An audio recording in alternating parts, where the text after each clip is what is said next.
Pada tahun 1926, tepatnya di Kansas City, Missouri, Amerika Serikat, dibangunlah sebuah hotel yang diberi nama Hotel Presiden dan kemudian menjadi salah satu penginapan ternama di Kansas City.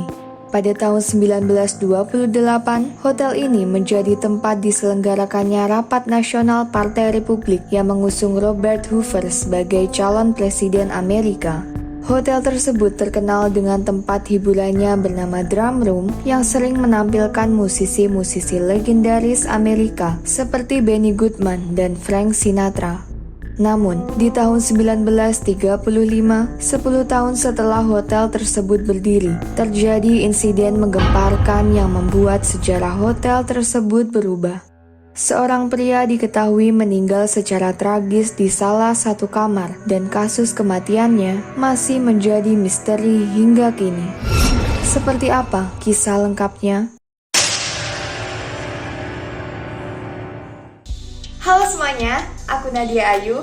Terima kasih telah mengklik video ini. Sebelum kita melanjutkan pembahasan, jangan lupa klik tombol subscribe serta nyalakan lonceng untuk update video terbaru. Langsung saja, mari kita simak kisah selengkapnya tentang misteri kamar 1046. Roland T. Owen mendatangi Hotel Presiden dan memesan sebuah kamar pada 2 Januari 1935. Dia memberitahu resepsionis bahwa dia berasal dari Los Angeles. Dua hal yang akan langsung disadari orang ketika melihatnya adalah di pelipisnya terdapat luka gores dan salah satu telinganya mempunyai bentuk yang abnormal. Saat menaiki lift ke kamarnya, pria tersebut mengajak berbincang bellboy hotel bernama Randolph Probst dan berkata bahwa dia sedang menginap di hotel lain saat ini dan sedang mencari hotel dengan harga lebih murah yang berakhir dengan memilih Hotel Presiden. Probst menyadari ada sesuatu yang aneh. Owen tak banyak membawa barang untuk seseorang yang mengaku sering bepergian keluar kota. Tak ada tas, koper, atau apapun selain sebuah sisir, sikat, dan pasta gigi. Namun, melihat keterangannya tadi, bisa jadi dia masih meninggalkan barangnya di hotel sebelumnya. Seorang pelayan hotel bernama Mary Soptic mengaku kaget saat memasuki kamar Owen. Kamar tersebut dibiarkan gelap pada siang hari. Dia juga mendapati Owen duduk terpaku di atas kasurnya ketika Soptic masuk dan hanya diterangi remang-remang lampu tidur. Owen kemudian mempersilahkan Soptic untuk membersihkan kamarnya. Namun, sesuatu terasa janggal bagi wanita itu di kamar Owen. Menurut Soptic, Owen terlihat gelisah. Pria tersebut kemudian pergi dan berkata pada Soptic agar setelah selesai membersihkan kamarnya, dia meminta untuk membiarkan kamar tersebut tak dikunci, seolah akan ada seseorang yang datang. Ketika Soptic kembali ke kamar tersebut kemudian, dia melihat Owen sedang berbaring di atas kasur mengenakan baju formal lengkap, dan di meja sampingnya terdapat sebuah catatan yang ditujukan ke seseorang bernama Don. Isi kertas tersebut adalah, "Don, aku akan kembali dalam 15 menit, tunggu." Namun tak ada yang melihat orang lain masuk ke kamar Owen hari itu. Mary Soptic melaporkan beberapa kejanggalan yang ditemuinya. Tanggal 3 Januari, pada hari kedua Owen tinggal di hotel tersebut, Soptic mengunjungi kamar Owen untuk membersihkannya pada sekitar pukul 10:30 pagi. Dia mendapati pintu kamar Owen terkunci dari luar dan berasumsi bahwa Owen yang menguncinya ketika pergi. Saat dia masuk dengan kunci cadangan, dia mendapati Owen tengah duduk di atas kasur, lagi-lagi dengan keadaan kamar yang gelap. Artinya, ada orang lain yang telah mengunci kamarnya dari luar. Ketika sedang membersihkan kamar Owen, telepon kamar berdering dan dia mendengar Owen berkata dengan seseorang di ujung telepon, "Tidak, Don, aku tidak mau makan. Aku tidak lapar. Aku baru saja selesai sarapan." Siapapun Don, Owen sepertinya cukup sering berinteraksi dengannya. Ketika Soptic akan masuk kembali ke kamar Owen untuk melengkapi fasilitas kamar pada pukul 4 sore di hari yang sama, dia mendengar dua orang pria sedang berbicara di dalam. Soptic kemudian mengetuk pintu dan tak lama dia mendengar suara berat seseorang yang dia yakini bukanlah Owen. Dia bertanya apakah mereka perlu handuk. Lalu suara misterius dari dalam menjawab bahwa mereka tidak memerlukannya. Padahal Soptik tahu tidak ada handuk sama sekali di kamar itu. Hari semakin larut dan suasana hotel makin aneh.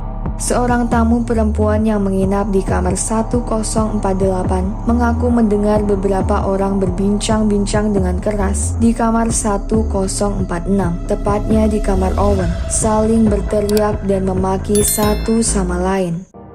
Keesokan harinya, terjadilah sebuah peristiwa yang menggemparkan seluruh penghuni hotel. Pada tanggal 4 Januari sekitar pukul 7 pagi, Della Ferguson tengah bekerja sebagai operator telepon di Hotel Presiden seperti hari biasanya. Ferguson sedang menelpon kamar 1046 untuk membangunkan sang tamu ketika dia mengetahui bahwa gagang telepon di kamar itu tidak terpasang ke tempat semestinya. Sang operator kemudian menghubungi Randolph Probst untuk mengecek kamar tersebut. Terlepas bahwa Probst mendapati kamar itu terkunci dan terdapat tanda jangan diganggu, dia tetap mencoba mengetuk pintu dan memanggil sang tamu. Sebuah suara dari dalam menyuruhnya untuk masuk, namun pintu tersebut masih dalam keadaan terkunci dan sang pemilik kamar tidak membukakan pintunya.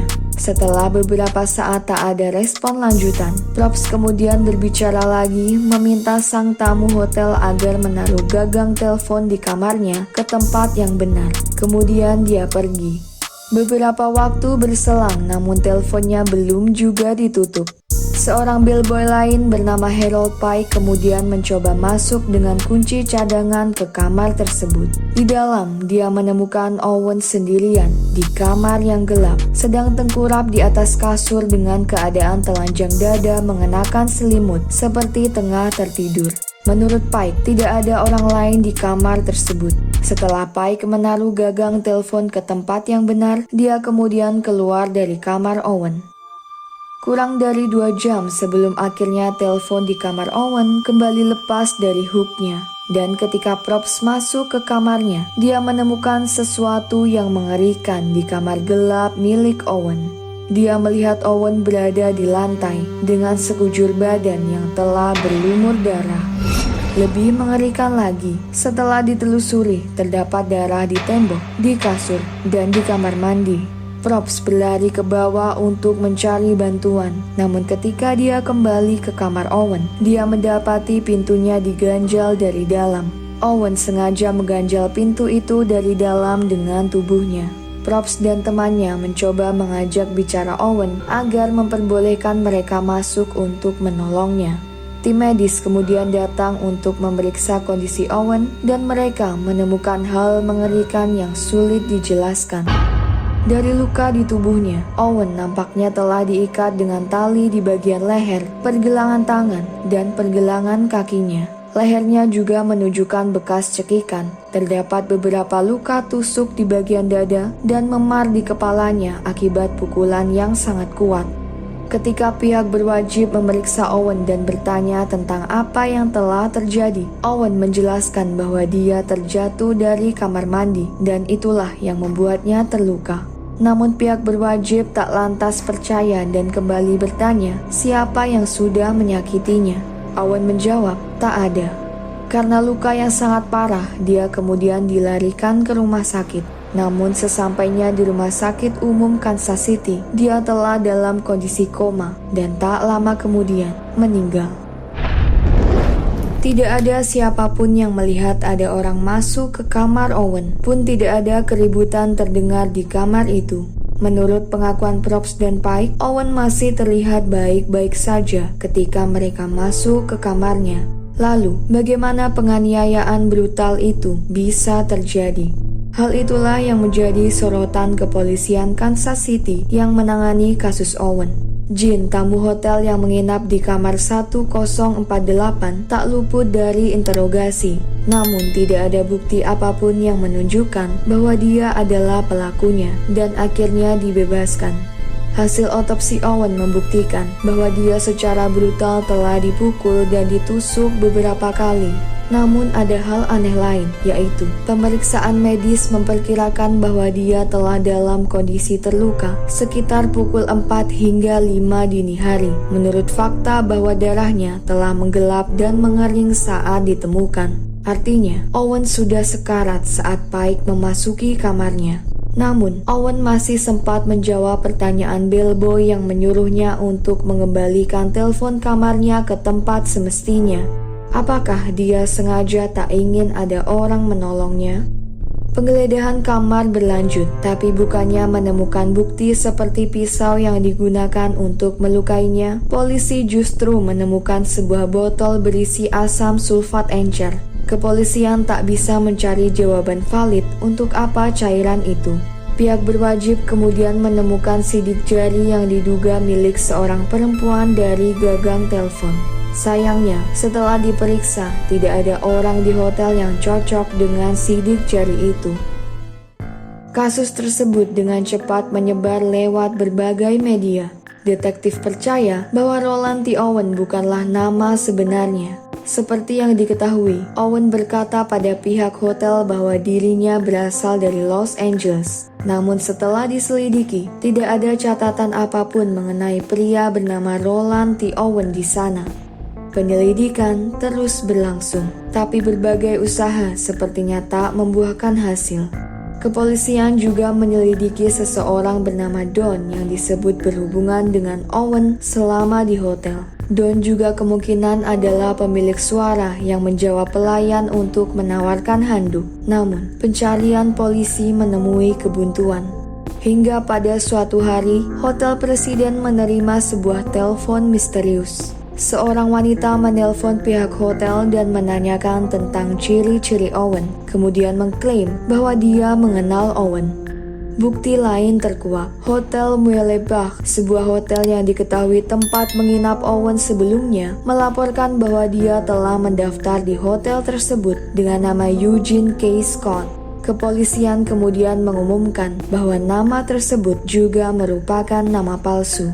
Banyak orang melaporkan pada kepolisian bahwa mereka mengaku mengenal sosok Owen dengan nama dan status yang berbeda.